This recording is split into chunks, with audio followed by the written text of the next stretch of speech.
So now that I know that Christ was killed for me, I know I have to please my Father.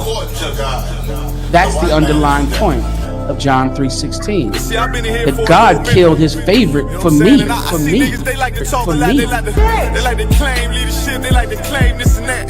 You know what I'm saying? They like to be above what they really is and have authority. But they don't really need that authority. They don't really know what to do with that leadership. You understand? You hold hands with this white man. Need to stop and ask you to give a damn what you talk about. Don't give a fuck what you believe, nigga. Gotta stand up to serve my God. We don't pray on our knees, nigga. Yeah. That's why I don't know you. I'm not letting nobody sell you crack. You know why? Because I never saw you before. But you a black man like me. That's right. And it's worth something. This is Black Watch with Commanding General Yahanna, the only man to lead blacks, Latinos, and Native Americans. God made man on this earth. The white man he make man. God made man. God wants man to obey him. Bringing you real news. We don't need a black man in the White House. We need a black man in every black house. For many years, there's a lot of black people who didn't realize how deep the racism of white America was. You ain't gonna do nothing unless you decide where you gonna stand at with the Most High. This station is now the ultimate power in the universe. Righteous solutions to issues plaguing our nation. Boy, you better wake up and see the power that is within blacks, Latinos, and Native Indians. Join us every Monday from 9 to 11 p.m. Black Watch. Let the show begin.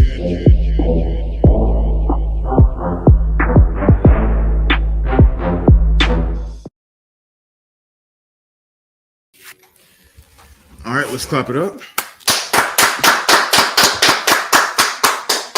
Shalom, D.C., where the Israelite School of Universal Practical Knowledge started 1 West 125th Street, Harlem, New York, under Commanding General Yahanna. Since 1969, we've been teaching the truth of the Bible, and the truth is that the so-called blacks, Hispanics, and Native American Indians are the true Jews, and that our oppressor is the devil that the Bible speaks of.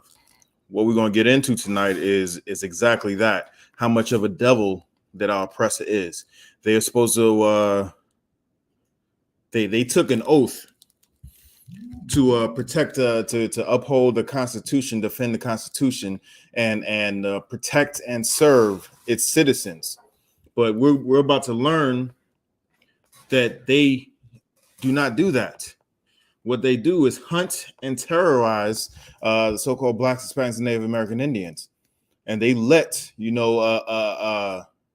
people who look like themselves go all the time. They let their own people go, and then they just choose to hunt us and terrorize us. And even though there are supposed to be systems and mandates and checks and balances that are in place to keep people from abusing their power, what they do is overlook that stuff 100%. And we're about to get into exactly how they do that. And what they've done. We're about to get into a story about this story has been over a year in the making, and it's just come to a close, right?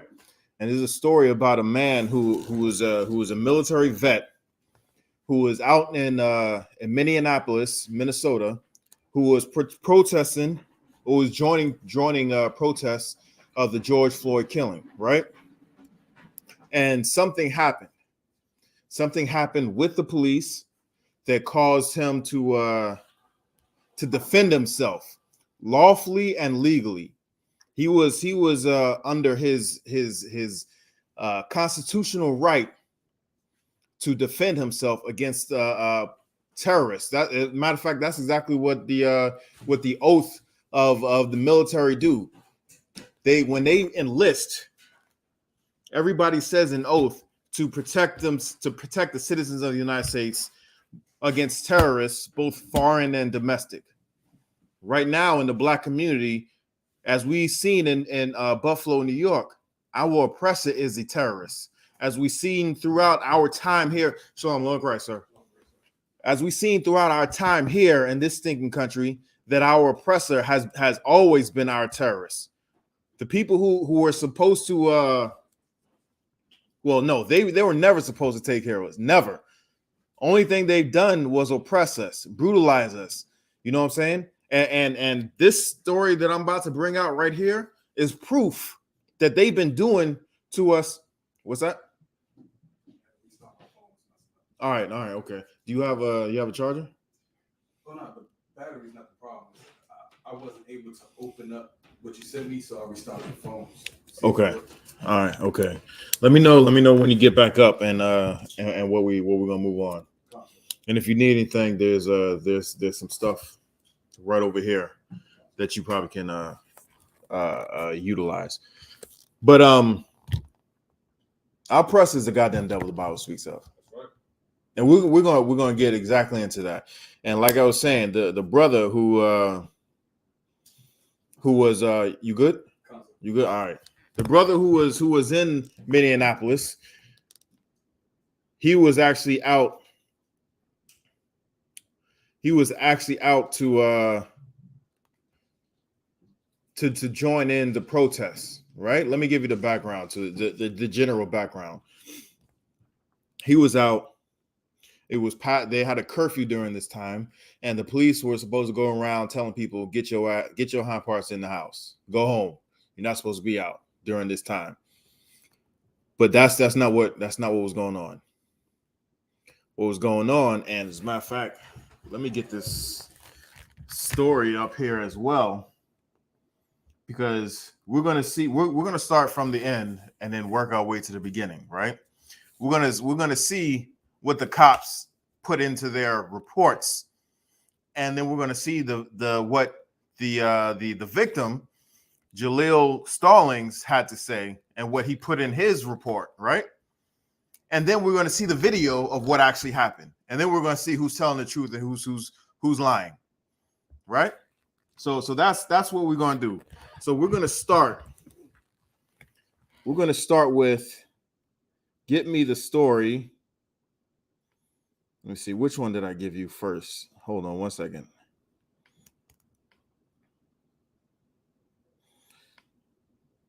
Yeah, give me the actions of Minneapolis police officers revealed during court case. That first one that I sent you. Hold on.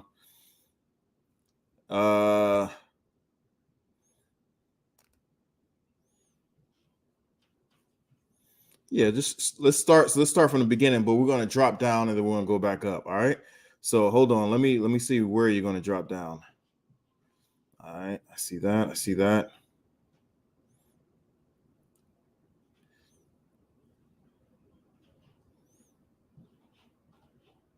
Okay.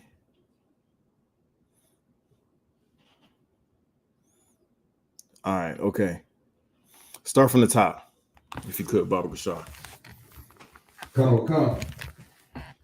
Actions of Minneapolis police officers revealed during court case spark outrage. It follows the acquittal of Jaleel Stallings for shooting at what turned out to be SWAT officers during the George Floyd unrest. So man, you gotta see the mugshot, man. You gotta see the mugshot. I'm gonna post the mugshot. But we're gonna read what all went on. All right. This is absolutely, this is ridiculous. It's ridiculous. But before we get that, let's continue on with the story. All right. Come. The acquittal of a man accused of shooting at police during the George Floyd protests and riots has been followed by outrage after the case revealed controversial actions taken by Minneapolis police officers on the night in question. Okay, so this is the police that said one thing, and then he is saying another thing, right? So shots were fired, and it says he was first of all he was acquitted. So that that tells you the story, the end of it, right? He was acquitted for shooting at the police, right? If anybody knows anything about police, if you attack them in any way, shape, or form, they respond in an overwhelmingly aggressive nature. Now, if you shoot at the police, which is, is just an attack, you're lucky to be alive to actually, tell your story. Why? Because they're out for blood. They're out to actually, trying to kill you. Keep reading. The jury this summer acquitted a 29-year-old St. Paul man who shot at Minneapolis police officers during the civil unrest following George Floyd's death. All right, so this is what this man was here to protest the George Floyd's killing, murders that was caught on video and broadcasted throughout the world. Right? So he's seen something, he wanted to do something. And the thing that he wanted to do was he wanted to, join the protest that was happening all over the world. Right? So keep going. The man, Jaleel Stallings, was charged with 2 counts of second-degree attempted murder. So it's saying he was trying to kill the police, right? So 2 counts of second-degree murder. 2 counts of first-degree assault. 2 counts of first-degree assault. 1 count of second-degree assault. And other charges for shooting at officers on May 30th, 2020 in Minneapolis. So in the total, he was charged with 8 crimes. He was charged with 8 crimes. I want to say he let off about 3 rounds. I want to say we're going to see the video. We're going to see the video, and you're going to see exactly how many rounds he let off. But I want to say it was around 3 rounds, right? So they said he was seeking to kill them. They said he was seeking to kill him, right? Continue reading. A jury acquitted Stallings after a judge allowed him to claim self-defense. Stop. That, just reading that, just, you just kind of gloss over what the hell he just said. And not only what he just the way it was written, right? The way this is written, like you gotta understand how the way these bastards, think. These bastards think that they can have that they have power, ultimate power over the lives of the Black, Hispanics, and Native American Indians. Like the audacity right here. I don't even have to look to see who wrote this. You can just tell by the writing. First of all, it says he was acquitted, right? So this is after the fact that this is after they got the facts that whatever he was charged with, he did not do it. It went all the way to court. A jury of his peers saw the evidence and was like, nah, man, you don't deserve this. These charges are false. It got all the way up there. Now, in order to bring charges against somebody and to actually take it to court, there's levels to this. There's levels. A police officer can arrest somebody and then charge them. Somebody above them, like their shift super, like their lieutenant or captain or whatever, has to sign off on it. The DA has to look at the case, take statements, and look at the reports. And the reports are the police statements, basically. The arrest reports are the statements, and then it has to go to their boss to say if it's chargeable offense. There has to be something called a grand jury where they present the facts and whatnot and say, hey, this is what happened. They're breaking these laws. Do you think these actions meet the burden of proof where they broke the law and then the charges have to be brought forth? Then they say yes. And then it goes all the way up. Judge takes a look at the case. It's well within the judge's right to be like, you know what? I see all the evidence. We don't even have to go to trial. Just throw this away because it's not, it doesn't make any sense. But the judge did not do that. They had to present the case. They had to present the facts. They had to show the proof. They had to show the evidence. And then from there, the jury looked at it, looked at what the police said, and then looked at what the video had to show because of stuff like this. The police officers have to wear body cams, right? Not only did they wear body cams, but there was cameras around the scene of the incident, and you actually saw what was going on. But the audacity of this writer. Read that line again. And just tell me why, just, try and read my mind. Tell me why I'm so pissed off about this line. Read that the first sentence in that paragraph, Baba Kashaw. A jury acquitted Stallings after a judge allowed him to claim self-defense. Now, why is that so jacked up? Why do you think that's so jacked up?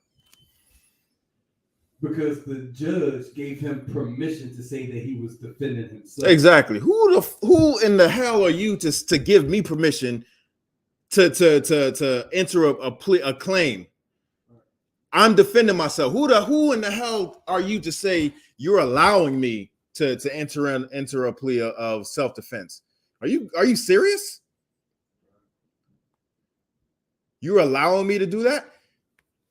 So the live stream that this devil had, and his manifesto that he had, and him actually saying that he did it, this devil in New York, in Buffalo, did the judge allow him to enter a plea of not guilty? He did it himself. Yeah, that was his right. According to the Constitution, that is his right to plead not guilty, even though he is guilty as sin. He is guilty as a day is long. You know what I'm saying?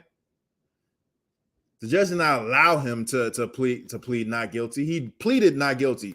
But these bastards think that it's okay to say that a judge allowed him to plead not guilty, allowed this brother to plead self-defense. Are you serious? Who the hell do you think you are? Keep reading. Come. So right there, that tells me, even though they have the evidence, they still don't believe this dude is right. Right. And you're going to see for yourself. I'm going to show you the video. You're going to see for yourself what happened.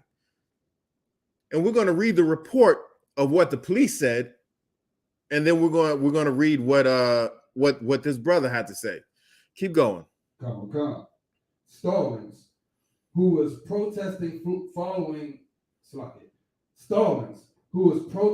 following Floyd's death, said he didn't know the people firing plastic bullets at him from an unmarked cargo van were police. So he fired back.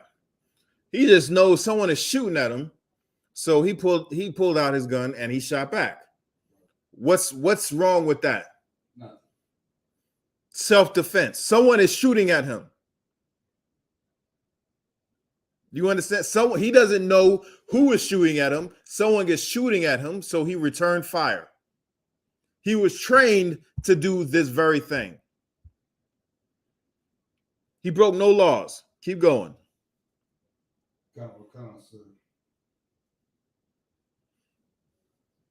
A curfew had been declared, and Governor Tim Walz and other state leaders had warned about white supremacists and others wandering around Minneapolis to instigate violence. So the damn governor and other state leaders warned people about white supremacists doing, inciting violence.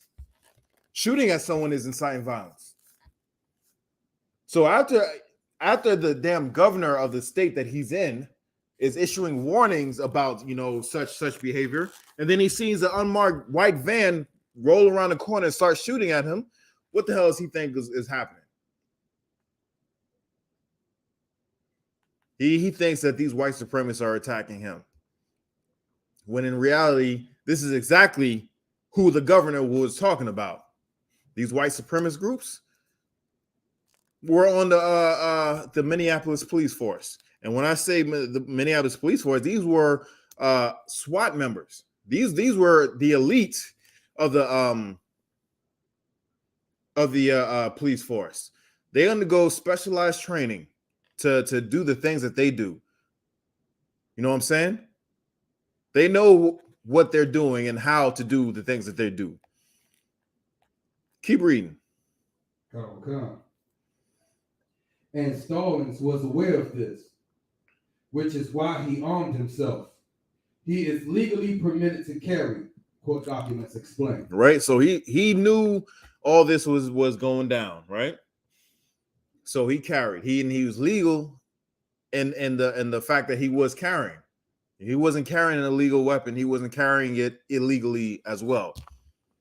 He knew the law. He followed the law. Keep going. Come.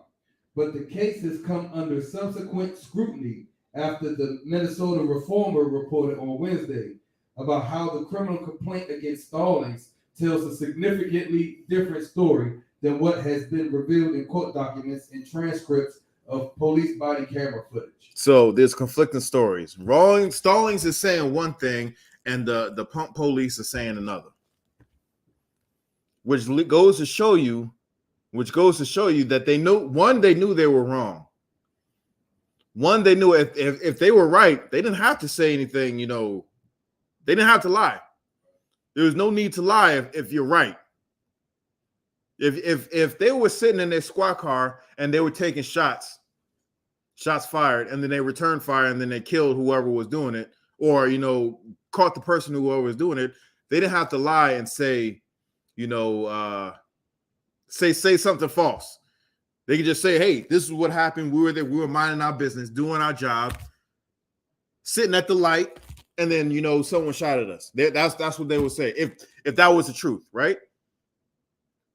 Or if in this case, if they were just driving by and they were just taking shots and then they returned fire.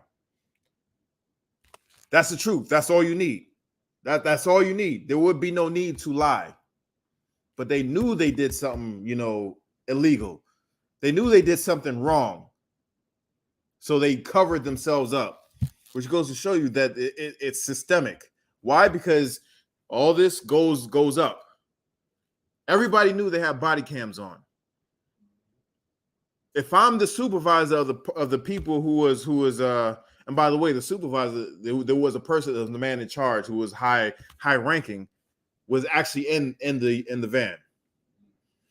But if I was a supervisor and I know, and the whole world is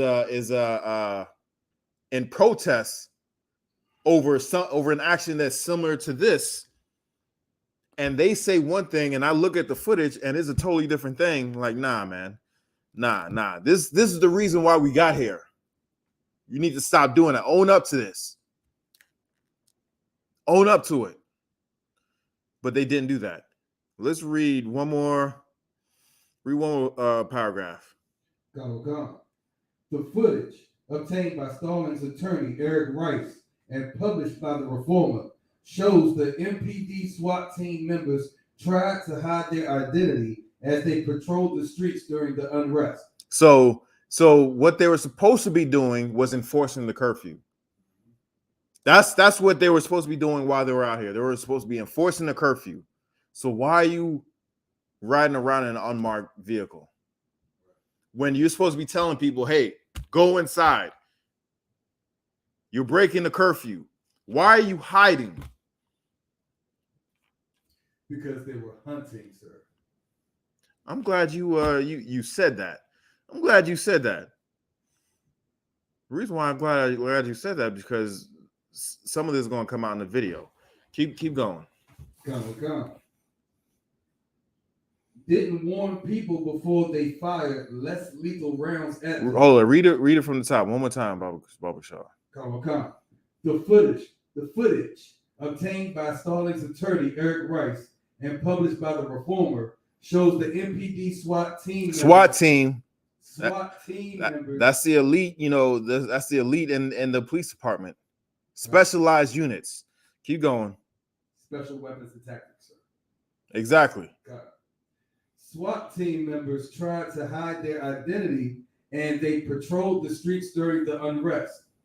Didn't warn people before they fired less lethal rounds at them. So they were firing less. I'm laughing, but it's not funny.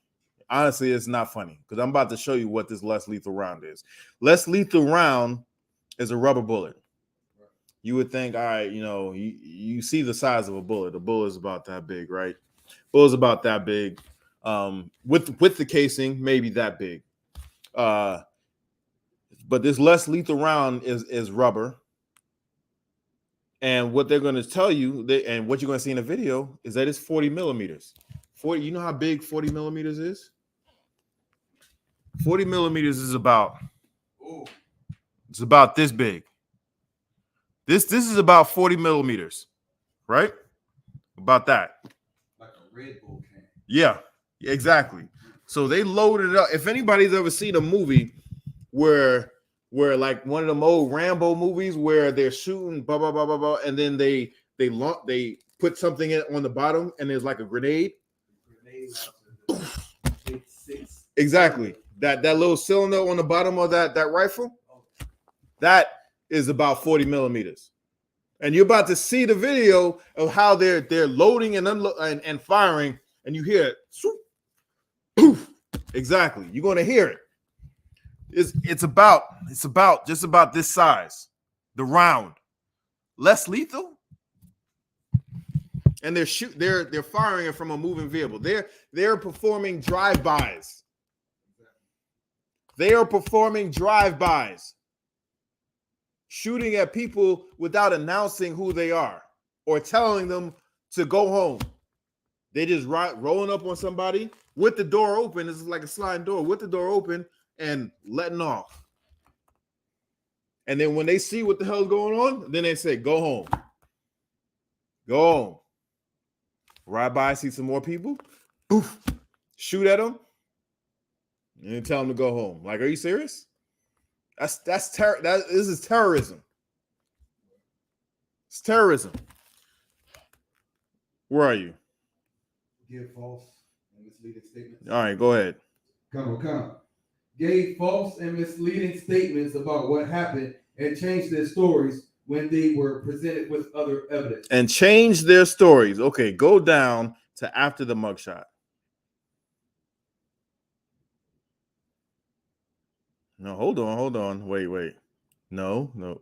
Yeah. Go on after the mugshot. And start at.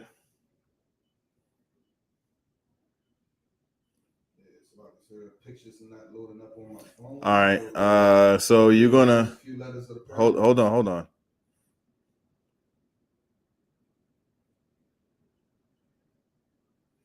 All right. Go to police claim he resisted arrest.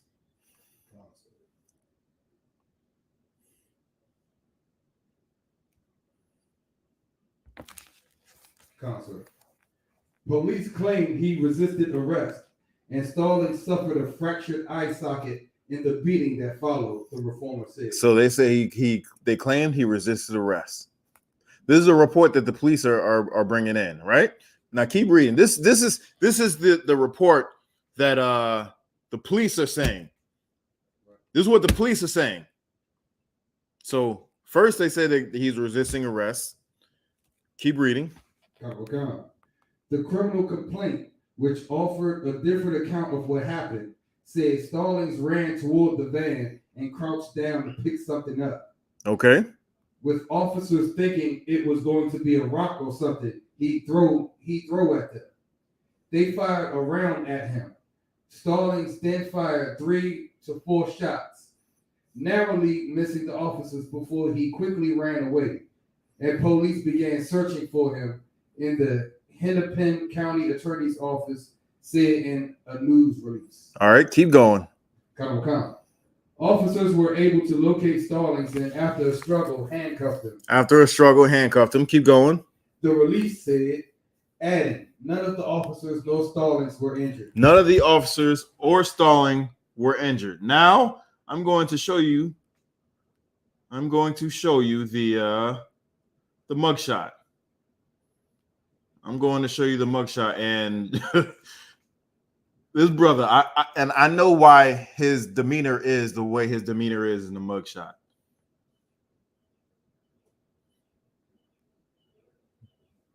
Hold on. All right, here we go. This is his mugshot. Y'all see that?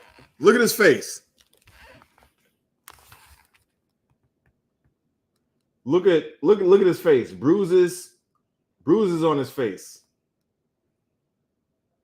fat lip. His eye socket is broken. But yet he has a big old smile on his face. He's not smiling because he's alive. Like, hey man, I'm alive. He's smiling because he know he about to get paid. He know he about to get paid. He know he is he beat the odds at shooting at the police and survived that night. Now he's been charged, with trying to attempt to kill, some police officers. But look at that smile on his face. This brother got a smile on his face. He took a beating. He took a beating, and I want you to skip up to where you first started. Skip up to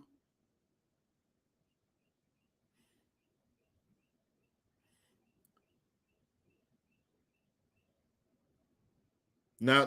Yeah. Okay. So, all right. Skip up to revelations from the Stalin case. Now, this is his account. This is his account of what happened. Come. Revelations from Stalin's case. On May 30th, 2020, Stallings and a few others were in Minneapolis looking to join a protest. He parked his vehicle at the corner of 14th Avenue South and East Lake Street. He saw a group of marked squad cars drive by with their lights activated, assuming then all police officers would be patrolling in that manner. So he already saw police with their lights activated, you know what I'm saying? So that people know that they're there. You know what I'm saying? So if you ever seen a police car with their lights on, you can see that junk for, even if you're not in the vicinity, you can kind of see something even around the corner. You see them because them lights are powerful. So it was multiple vehicles with their lights on. So he was just assuming, hey, there's going to be cop cars out here all like that, right? During this high-profile, event, it's protests, and now it's a curfew in place, so they're trying to get people to go home. So he was just assuming that. I seen some cop cars over here. They had their lights activated. You knew who they were. Keep going. Court documents say. Then, about 10:52 p.m., someone ran by yelling, "They shooting!" Court documents state. Stalin saw a white van driving slowly with the sliding door open towards the parking lot, and he heard gunshots. Hold on. Anybody seen Friday? Y'all remember that scene at the end when they finally caught that little kid and whooped his butt on the bike, and then they were kind of like celebrating and whatnot, and then all of a sudden they see a van pull up unmarked. And then the door slide open. What you think? What did they say when they saw that? They said drive by, and then they ran. So when someone comes around the corner saying, "Hey, they shooting," and then you see a van with the sliding door open, oh man, it's about to get real. It's about to get real. Keep going. Stalin saw a white van driving slowly with the sliding door open toward the parking lot and heard gunshots and felt something hard hit his chest. Inside the van was MPD Unit 1281, a SWAT unit led by Andrew Patel, which was instructed to enforce the curfew. So he was told to enforce the curfew. How do you enforce the curfew? You tell people, leave, go home. You know what I'm saying? If they don't go home, then you kind of like move them along. If you don't leave, we're forced to place you on arrest. When they're met with that option, now they have an option: go home or go to jail. What did Alonzo say? You want to go home? You want to go to jail? That's what Alonzo said. You got choice. What do you want to do? You want to go home? You want to go to jail? They're supposed to present people with that choice. They're telling people to go home. What happened after go back up and read after it said they shooting. What did Stalin see?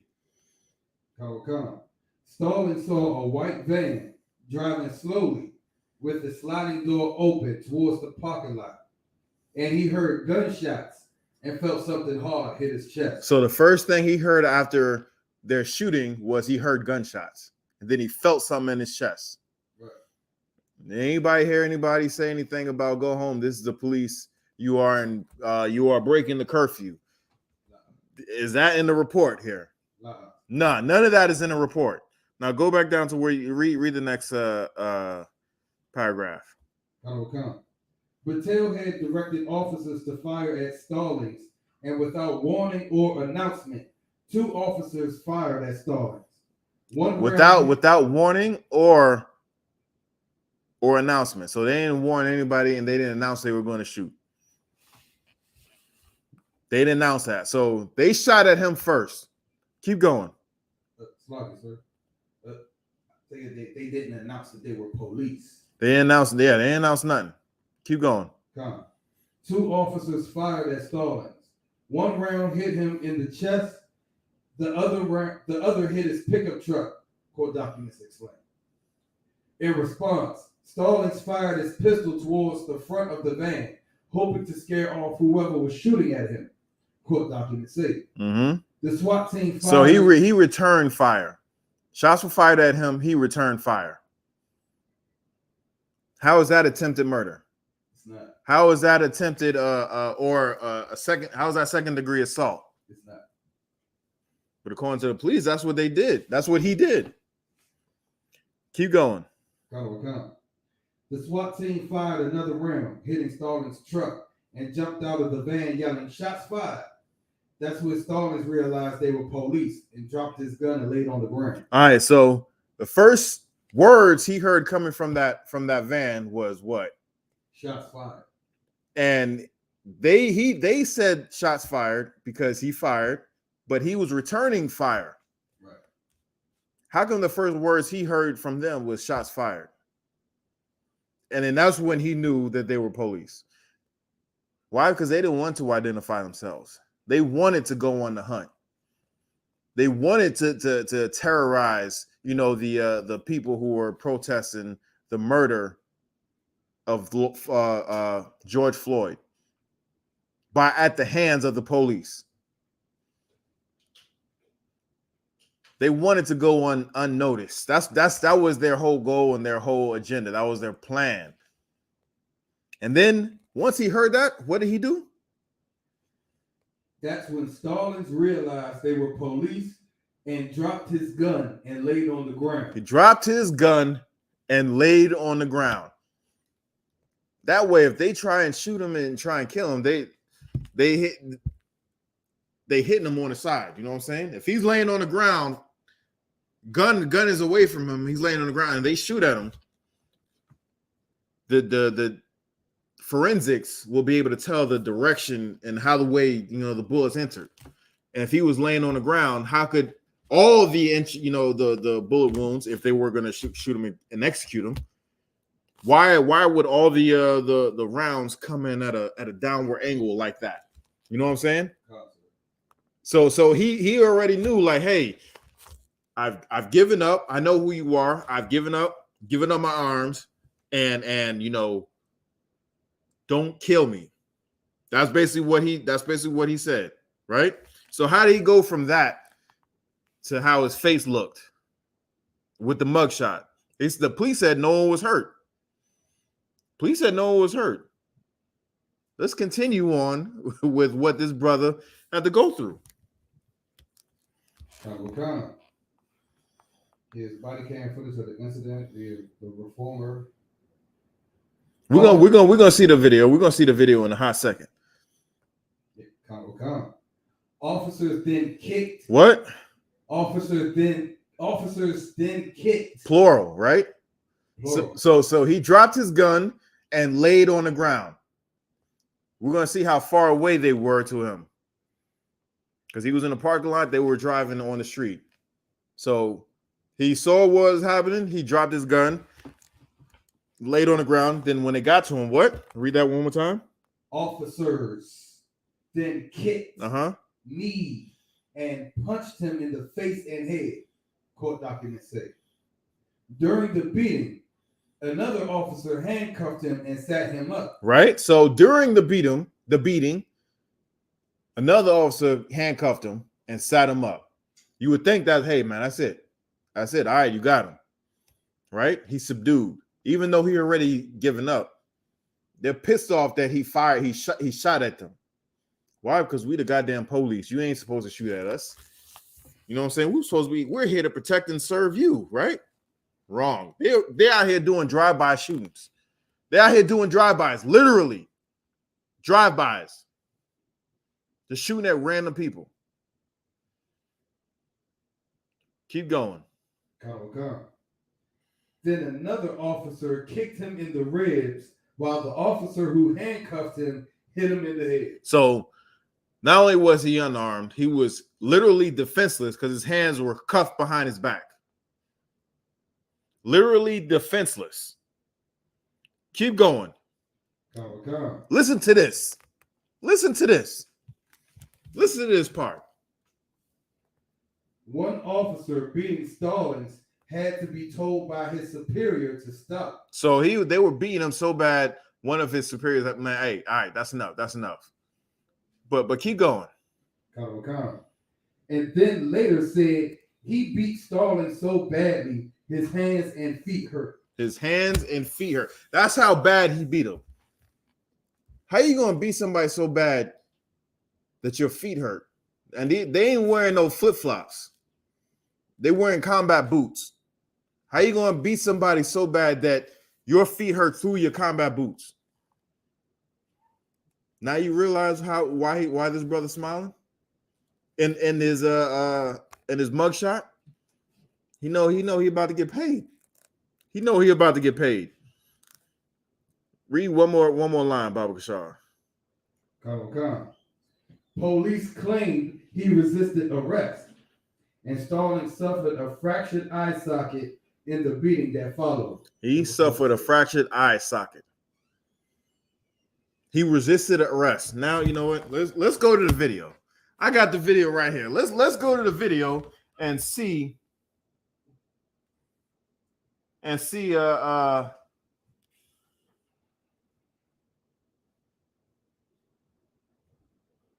Hold on one second. Let's go to the video and see if what they said was right versus what actually went down. All right, hold on. Let me try something else out. Salaki, bear with me just 1 minute, Baba Kashar.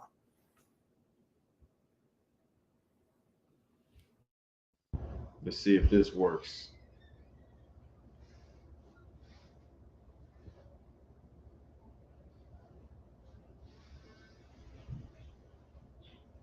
Let's do this. The moments before Minneapolis police officers encountered Jaleel Stallings, police driving down a boarded-up Lake Street in an unmarked white van, firing less lethal rounds at some pedestrians and warning others. Meanwhile, All right, so right there, I see that's not actually going to work because we can't hear it in here. But can you see it? I don't have terrible service, sir. All right, no sweat. Hold on 1 second. Bear with me one more second. But Sloppy, I do know the video that you're talking about. You know the video, Yeah, okay. I remember the video.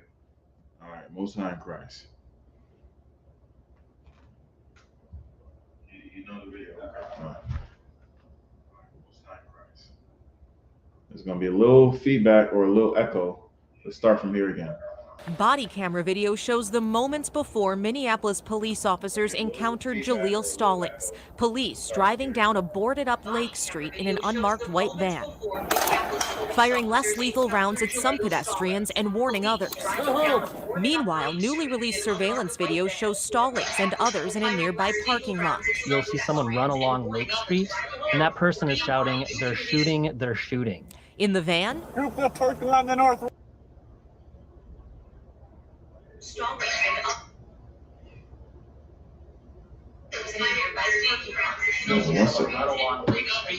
That person is shouting, "They're shooting, they're shooting." In the van, let's try this. right. Slack, bear with me just 1 minute. I'm just trying to get this sorted out. Body-worn camera captures police firing 2 less lethal rounds, followed by gunshots fired by Stallings. Watch. All right, let's do that one more time. Okay. Body camera video shows the moments before Minneapolis police officers encountered Jaleel Stallings. Police driving down a boarded-up Lake Street in an unmarked white van, firing less lethal rounds at some pedestrians and warning others. Go home. All right, so you hear that coof. You hear that, right? That was a 40 millimeter round, and you can actually see the launcher that they're shooting these less lethal rounds out of, right? Now you're gonna see the just look at the back driver's side tire, that panel back there. He's gonna be standing right there. You're gonna see it hit it, and you're gonna see the marking of it. Meanwhile, newly released surveillance video shows Stallings and others in a nearby parking lot. You'll see someone run along Lake Street, and that person is shouting, "They're shooting, they're shooting." In the van, Group the parking lot in the north running. Hit him. body-worn camera captures police firing 2 less. So he said that they're running in this parking lot. Then you hear somebody say, "All right, hit him, hit him." They fired 2 rounds. They didn't say anything about this. The police, you're breaking curfew, go home. They didn't say anything like that. They didn't say anything like that. They just seen they're seeing people running. Why are they running? Because they got people shooting at them that they can't identify. You think you're just going to stand there when you hear shots fired and people are actually, someone is shooting at them? Nah. Hold on 1 second. Let's keep lethal rounds followed by gunshots fired by Stallings. Watch. Stallings' lawyer says he had no idea who was shooting at him. So he said he had no idea who was shooting at him. You seen either way, he shot back. Now it didn't show right here the shots from the security camera, right? But in the body cam, you see it ricochet off and cause some sparks, right? But he thought it were civilians and potentially the white supremacists that Governor Walz had warned about earlier in that day. Who would expect, if shots are immediately fired and one strikes you in the chest, who would expect that it was the police? A jury agreed, acquitting Stallings of attempted murder charges. Here's another angle captured on surveillance. It also provides some context to what happens next. Despite officers' reports and a criminal complaint claiming Stallings resisted murder charges, here's another angle captured on surveillance. It also provides some context to what happens next. Despite officers' reports and a criminal complaint claiming Stallings resisted arrest, he can clearly be seen getting on the ground as soon as officers exit the van, laying there a full 20 seconds before this. Officers approach, kicking and beating him. Stallings suffered a fracture in his face. When asked by another officer about Stallings' injuries, here's what Sergeant Patel said. What he was resisting when we approached. Yep, that's the way it happened. It happened. Got it. As you can see from the videos, they seem to show a very different sequence of events than what was reported in the officer's initial reports, than what's written on the criminal complaint. Minneapolis Police Chief Madera Arredondo told KARE 11 that the judge in the case noted context is important and that the officers had just been through 4 days of rioting, looting, arson, and the burning of the 3rd precinct. Hold on. Peaceful protests. What he said again? Minneapolis Police Chief Madera Arredondo told KARE 11 that the judge in the case noted context is important and that the officers had just been through 4 days of rioting, looting, arson, and the burning of the 3rd precinct.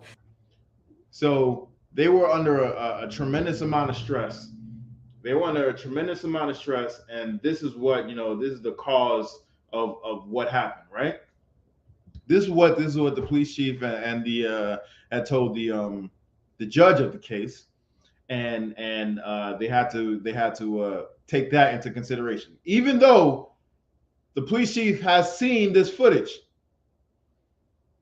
Everyone that went up the ranks had seen this footage.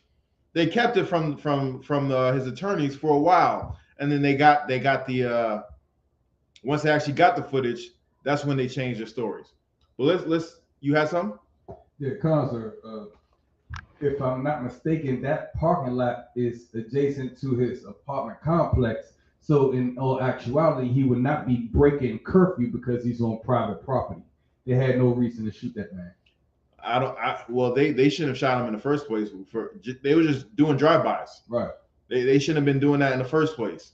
As far as what you're saying, I can't confirm or deny that. I'm not sure. I haven't looked into that part of the story. You know what I'm saying? Because I haven't read anything about that with that part of the story.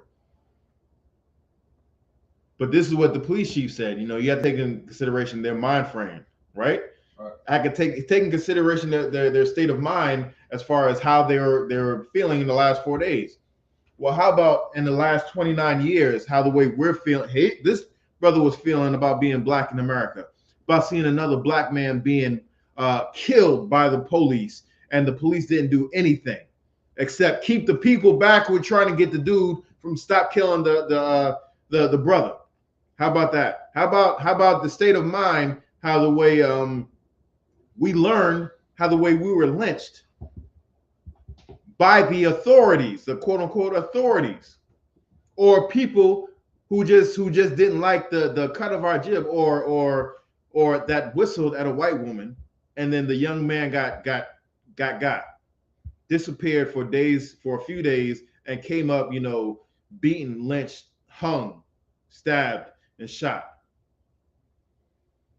How about the state of mind that we're in, that we live day in, day out, knowing that the people that can do this to us, that are doing this to us, has no recourse for them?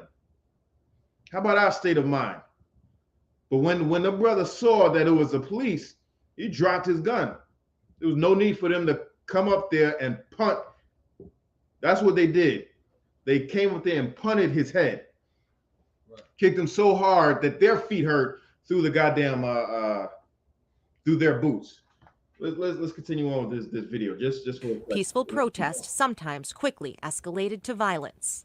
Arredondo also said the investigation is ongoing. The judge in this case, in a ruling, also talked about what he called concerning statements by MPD and described video of officers targeting civilians breaking curfew. Those videos should be released at a later date. So there were other videos of them terrorizing other people in the community. There's other videos of that, right? I'm not making this up. This is actual. They were actually doing drive-bys on people.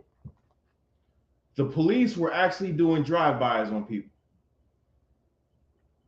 and it's all caught on body cams. They're so brazen. Our oppressor is so brazen that they know the body cams are on, and yet they still do it. And those other videos that they were talking about, it showed the sergeant Battelle telling his people, "Hey, we gotta stop, you know, doing this because there was no one around. So we gotta go and find some people. We gotta go and hunt them." Those were his words. It was his actual words saying we have to go and hunt them. That's what they were, the sergeant that was in charge of this detail was saying. We need to go on the hunt. We're going to hunt these people, right? Get me Ecclesiasticus 12 and 10. Give me Ecclesiasticus 12 and 10.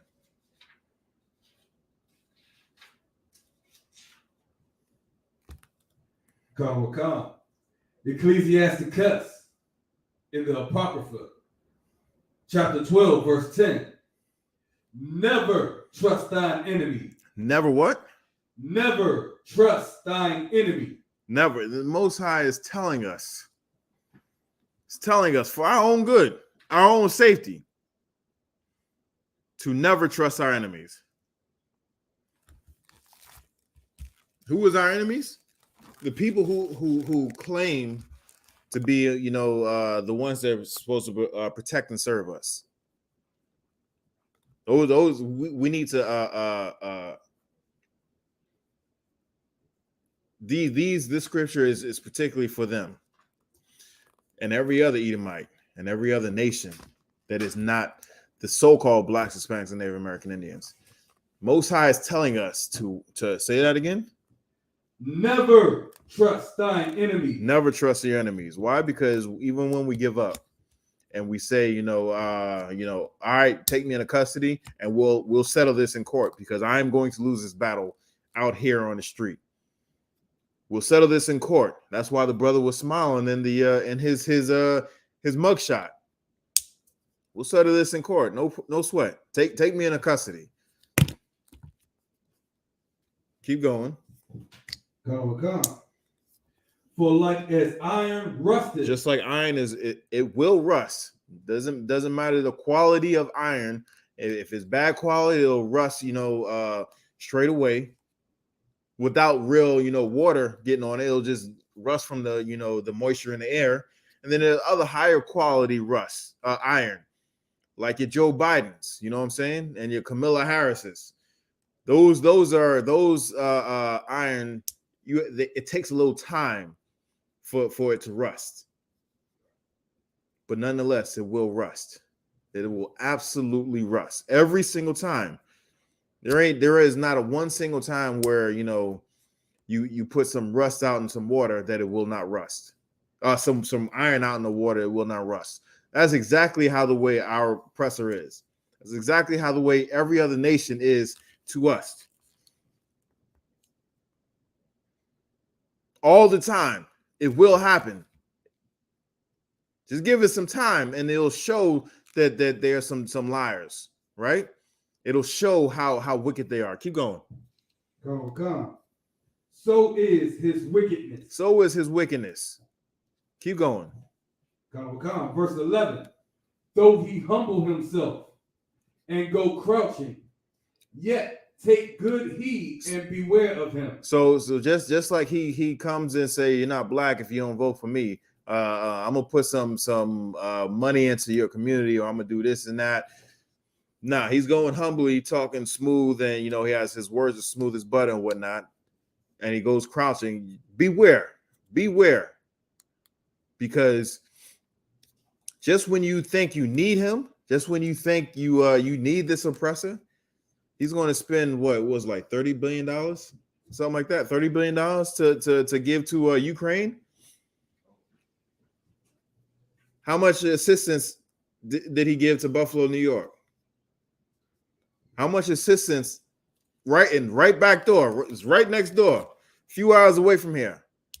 How much assistance is he giving to Buffalo, New York? If anybody knows, that supermarket is shut down.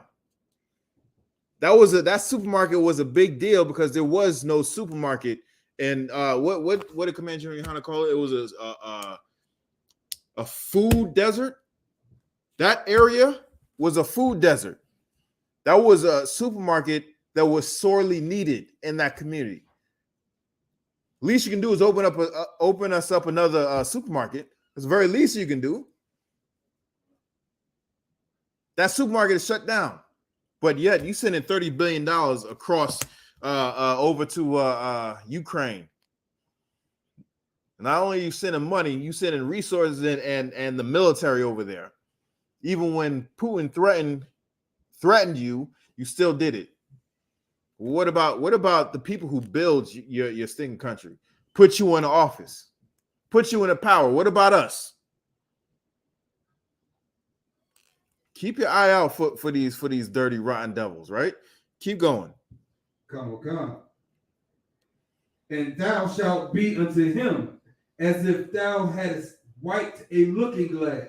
So it'll be like if we like when you coming out the shower and you see in the mirror in the bathroom and the steam is on there, right? You can't really see. All you gotta do is look at the looking glass. Keep going. Come. And thou shalt know that his rust has not been altogether wiped away. All you gotta do is wipe that glass clear, and you can actually see. Now you can see, right? Just like with them, all you got to do is examine them. Look at what they say, and then versus look at what they do. Look at what they support. Look at who they help, and you'll see how rusty they are. You'll see how dirty, rotten, and crooked they are to the Lord's chosen people, Blacks, Hispanics, and Native American Indians. Give me Lamentations 4 and 18. Lamentations 4 and 18, and this goes exactly into what this story is about. This goes exactly into the what this story is about, and then we're gonna get into that police chief who was actually going after or going to bat for these crooked cops. He was actually going to bat for these crooked cops. You got it? All right, read what you got. Lamentations chapter 4, verse 18. They hunt our steps. They what? They hunt our steps. This is what the SWAT commander was saying. He was saying we need to go on the hunt. What does it say? They hunt our steps. Keep going. That we cannot go in our streets. This is exactly what was going on. They were enforcing a curfew to keep us off the streets. We can't even go into our own streets. This is our streets. This land doesn't belong to the oppressor. This land doesn't belong to any of these other nations that come here and claim their quote unquote rights to this place. This place belongs to Gadites. This place belongs to I.S.U.P.K. This place belongs to Reubenites. That's it. This country, this quote unquote country, belongs to those three tribes. And if they say you can come in, then you are guests in their house. But that's not what happened. You came in, you kicked the door down, and you spread your disease all over the place. You spread your other disease, Christianity, and you killed off anybody who would come up against you. Like I said, they also spread another disease, which is their seed. That's one of the most vile diseases right there. Right. For now, once we get in the kingdom, they're gonna need to spread that disease amongst themselves, so that the world will keep going around. Because I'm not scrubbing another toilet. I'm not scrubbing, anybody's shower down. I ain't scrubbing the floor. No, nothing. Lord allow, I'm gonna have some help. I'm gonna have some help to do that. And if you don't do it the way I like it, if you don't do it the way I tell you, the exact way I tell you to do it, it's gonna be trouble in the city. My feet gonna hurt. You understand? That's right. My hands gonna hurt. That's right. That's what's gonna happen. Scrub that goddamn floor. Scrub them toilets. There's only gonna be certain ones that are actually gonna be in the big house. You know what I'm saying? Other ones ain't even gonna be allowed to, come in the big house. But they're gonna have some work they're gonna be doing too. Everybody's gonna have some work. Keep reading. The scripture, yeah. Come. Read from the top. Lamentation chapter 4, verse 18. They hunt our steps, right? That we cannot go in our streets. That's exactly how we got into this predicament right here. That's exactly how the way the brothers Stallings got into this predicament. They was hunting our steps. That they was telling us we can't even go in our own streets. Keep going. Come. Our end is near. Right. Our days are fulfilled. Our days are fulfilled. All this oppression is going to come to an end. All this oppression from every nation, every other nation that's on the face of this earth against the so-called Blacks, Hispanics, and Native American Indians is going to come to an end. It's been fulfilled. The prophecies that Christ said when Christ said when he was going to come back are happening now in this time. We are seeing the prophecies being fulfilled. Our time of dying for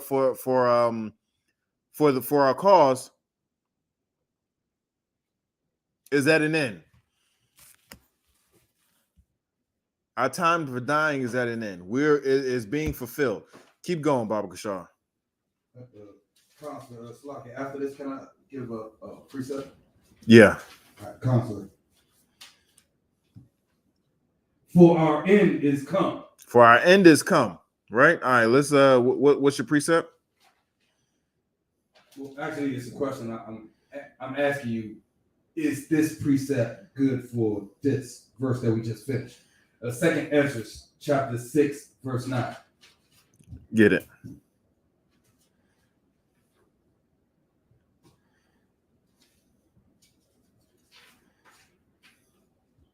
Right, chapter 2nd Ezra, chapter 6, verse 9. For Esau is the end of the world, and Jacob is the beginning of it that followeth. Yeah. Yeah. Yeah. Yeah. Yeah. Yeah. Because once they fall, once Christ comes back, and they will fall, Christ will come back, and they will fall. That will be the start, the beginning of our everlasting kingdom. Christ, the Most High's everlasting kingdom under Christ. There will be no end to that kingdom. There will be no end. We will be in charge forever, in perpetuity.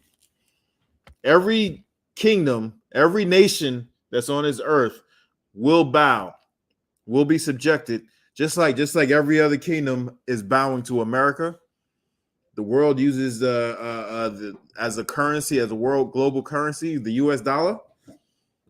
That's part of them bowing to America. Even the nations that hate America, like openly hate America, still has to trade on the open market with their dollar. That's part of, bowing to them.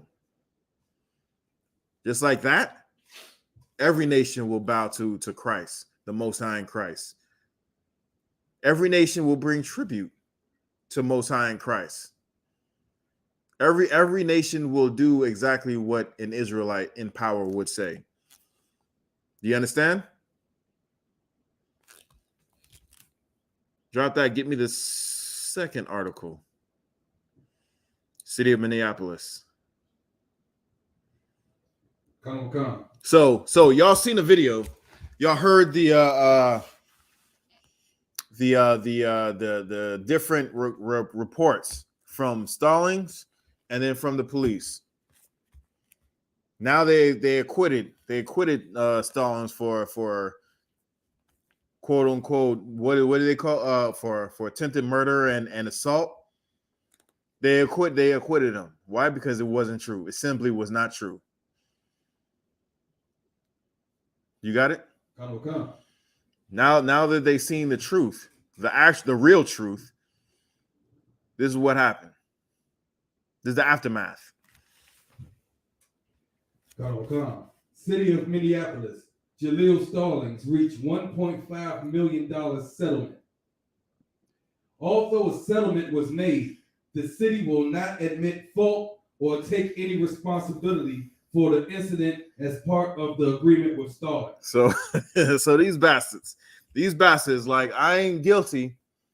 We didn't do anything wrong, but I'm gonna go ahead and slide you this 1.5 mil.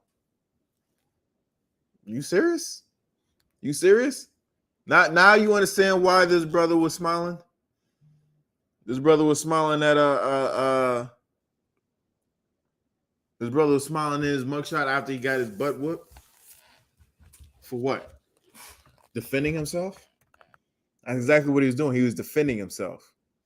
And these bastards, these racist bastards, are so high up on their horse that they won't even admit, while it's caught on camera, of them doing drive-by shootings, hunting out steps, in unmarked vans, just shooting at random, ordinary people. They will not admit fault or take any responsibility in this incident. But heads still had to fall. Keep going.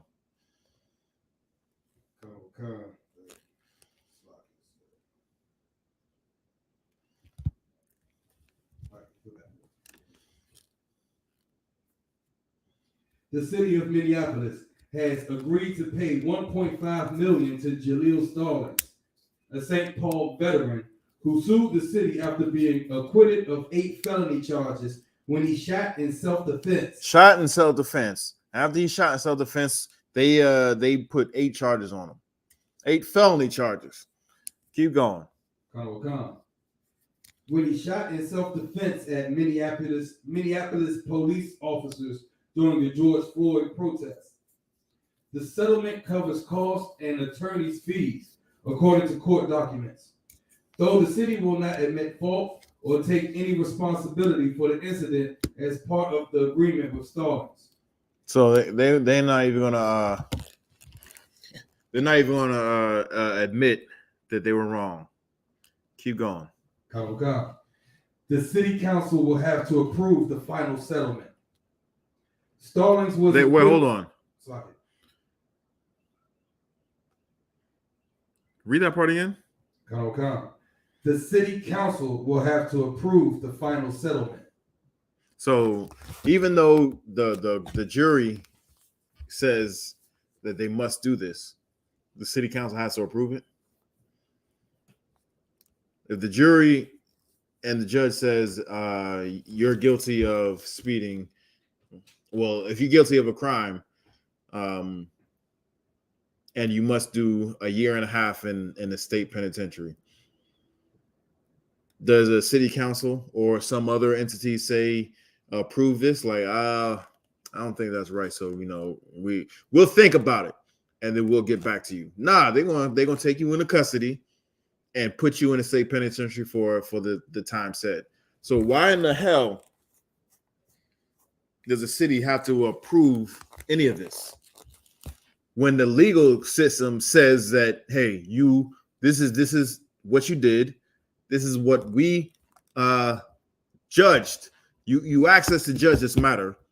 We gave you a verdict. So why is there anything to consider? Why is there anything to approve? You have something? Yeah, sir. Because the civilian, they can care less about the civilian because they don't get paid off of the civilians' imprisonment.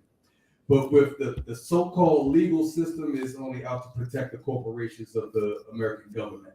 Because America is really only a corporation anyway. One more time. The so-called legal system wouldn't care about a civilian because they could get paid off a civilian's imprisonment. But the legal system, so-called, would do their best to protect the government, the governments and corporations that those people they lobby. They give all types of money to the legal system. Right. The clerks and the judges and all the politicians.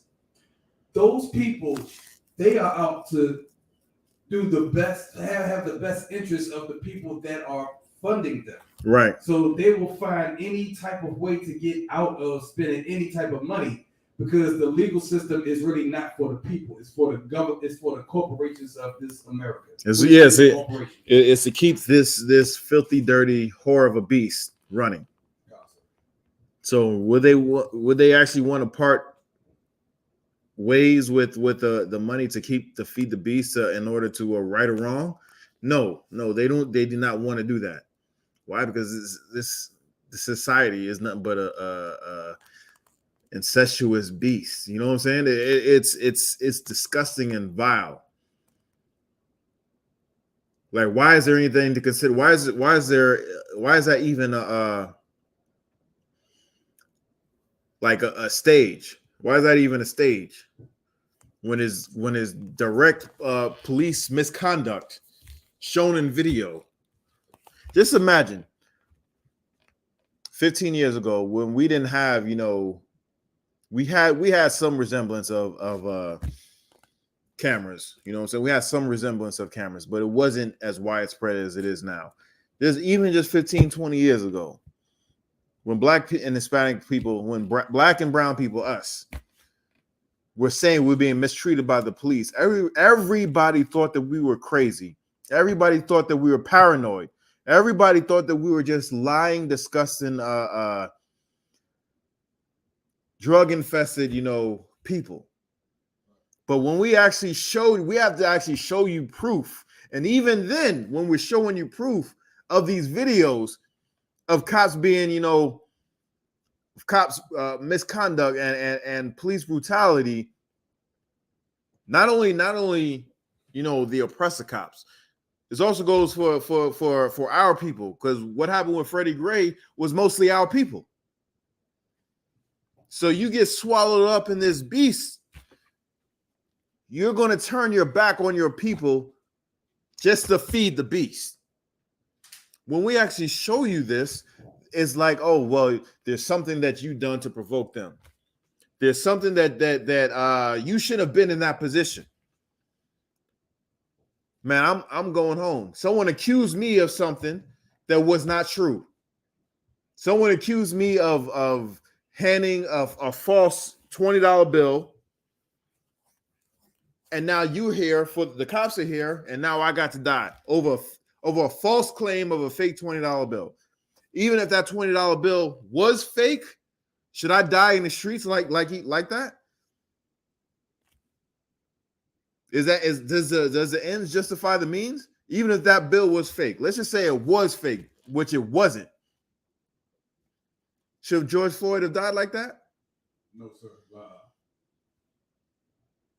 But according to these people, he shouldn't have died at all. He shouldn't have died at all. They're saying a fake, false claim of a fake $20 bill was worth more than George Floyd. I saw on and I want to make a trip over there.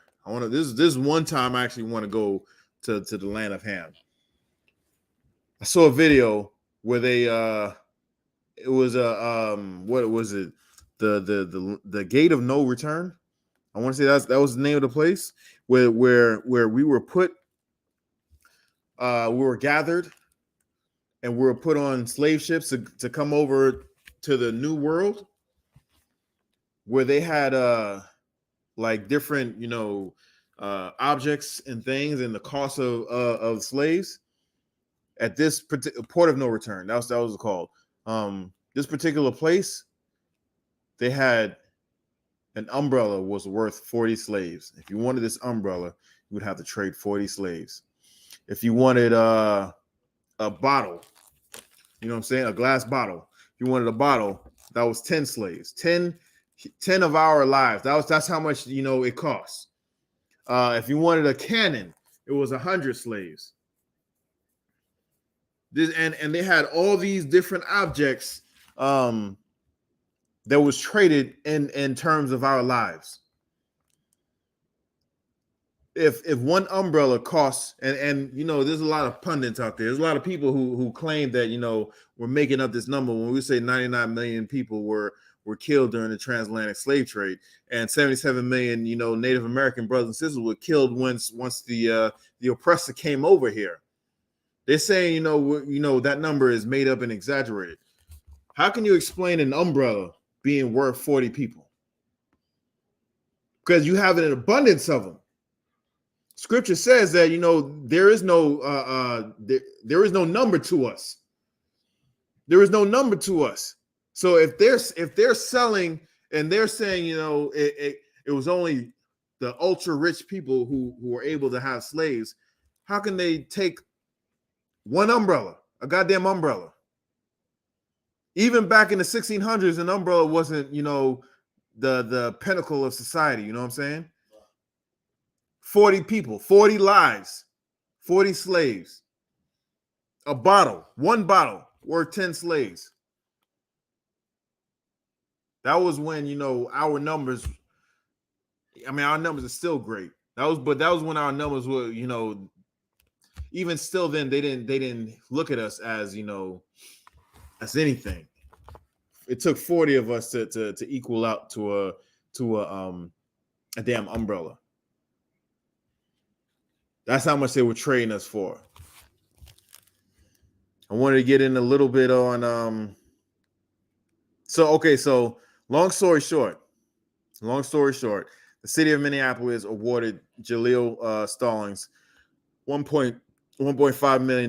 Go to the chief of police, Madaria Arredondo. He was the chief of police at the time. Go to the part where it says career, and he's a brother. He's a brother. He worked his way up in the police department, all the way up to the chief of police. You got it? The same. No, is it the last article I gave you? The Wikipedia. The last article I gave you. You got it? Madaria? Yeah. Madaria Arredondo. Madaria Arredondo is an American law enforcement official who served as the chief of the Minneapolis Police Department from 2017 until 2022. He resigned. He was allowed to retire. Not resign. He was allowed to retire. Keep going. He was the first black chief of the Minneapolis Police Department. All right, keep going. Go down to career. You got it? All right. A fifth-generation Minnesota resident of Colombian heritage, Arredondo joined the MPD in 1989 as a patrol officer in the 4th Precinct and worked his way up through the police ranks until he was named the inspector for the 1st Precinct. All right. Now the next part is pretty important, right? So he's been in Minneapolis his whole life, and he's risen up through the ranks in the police department, right? A lot of this stuff comes from Minnesota, the police department. A lot of this unrest. It's not just George Floyd. It's a lot of stuff that came out from over there, right? Keep going. In 2007, he and 4 other African American officers sued the department alleging discrimination in promotions, pay, and discipline. So he sued the very police department he later became head of, right? He sued that department. That's the very same police department. Keep going. The lawsuit was settled by the city for $740,000. So the lawsuit was settled, and then what happened? And in December 2012, Arredondo was promoted to head of the Internal Affairs Unit, responsible for investigation of allegations of officer misconduct. So IA, Internal Affairs, he was promoted to the head of that department. And he was responsible for, misconduct. He was responsible to looking into allegations into rogue cops or bad cops. So he knew firsthand, being personally involved in being discriminated against in the police department, that him and 3 other people had to sue the police department. It was 4 people, him and 3 other people. In 2007, he and 4 other African American officers sued the department. Hold on 1 second. Let me get there. Okay, I was saying the 4th. Okay, so him and some other men, him and other black men had to sue.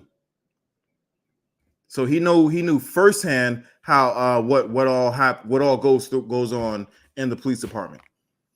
Then he had to investigate. He was the head of the internal affairs, so he investigated other police officers. But in the video, he went to bat for those police officers after he's seen the video, after he's seen the body cam footage. What was I saying earlier? It doesn't matter if you're black, if you're Israel, and you go into this beast, you're going to get devoured by this beast, and you're going to take the side of the beast over the side of your people. You think he did not see this video? It took me all of 2 seconds to see the video and see what really happened, to know what really happened. So look at the video now. Read the reports. These dudes are lying. These crackers are lying. They're lying. So why did it have to? Why did the charges be brought up in the first place? This whole thing is corrupt. It's going to take Christ to actually tear down this kingdom brick by brick and then build up his perfect kingdom, the Most High's perfect kingdom. Stuff like this will never happen again. It will never happen again. Right. And with that, I pass the class to Priest and Officer Pagaibawa.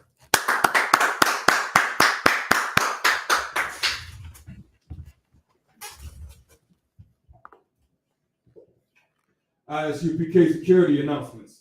We are the I.S.U.P.K. out of 1 West, 125th Street, Harlem, New York, under Commandant General Yahanna. New rules for brothers and sisters. When a new brother or sister comes to the school, they are off limits for 6 months. They are to be saluted only. They are here to shed themselves of the world. After 6 months, if a brother or sister has an interest in a particular person, he or she must get permission from the head to speak to a brother or sister. There's another 6 months in which the brother or sister will court each other. After the 6-month period, the brother or sister will get permission from the head to marry.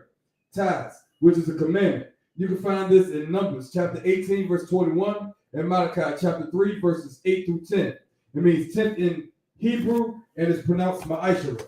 10% of every penny of any increase the Lord gives you, you give to the treasury department or teacher. Priest fund, free will offering for priests. Not mandatory. Whatsoever amount you would like to give. Upcoming holy convocation.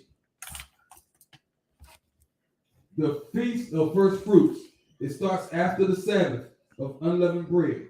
Sundown, Saturday, April 23rd, 2022.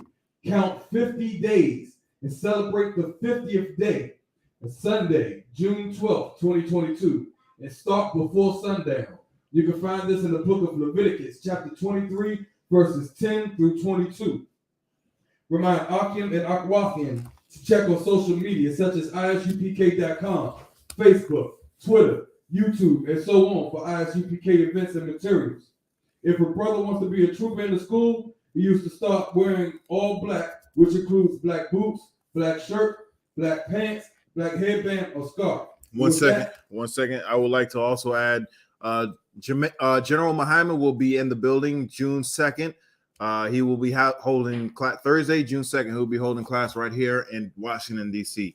If you need some counseling, get a hold of your camp leader and set that up. But General Muhammad will be teaching the Thursday night scripture breakdown right here in Washington, D.C. That's right. With that, I say Amaja, which means to stand. Men of Israel, we'll give one courtesy salute to the teacher. Men of Israel, Amajim Shabbat, Amajim, Barak, Yahweh Shem Yahweh Shah Barakatah. Yahweh Shem Yahweh Shah Barakatah. Yahweh Matah, class dismissed. So now that I know that Christ was killed for me, I know I have to please my Father. That's the underlying point of John 3:16. That God killed his favorite for me. They like to talk a lot, they like to claim leadership, they like to claim this and that. You know what I'm saying? They like to be above when they really is and have authority. But they don't really need that authority, they don't really know what to do with that leadership. You understand? You hold hands with this white man, you need to stop and ask you to give a damn what you talk about. Don't give a fuck what you believe, nigga. Gotta stand up and serve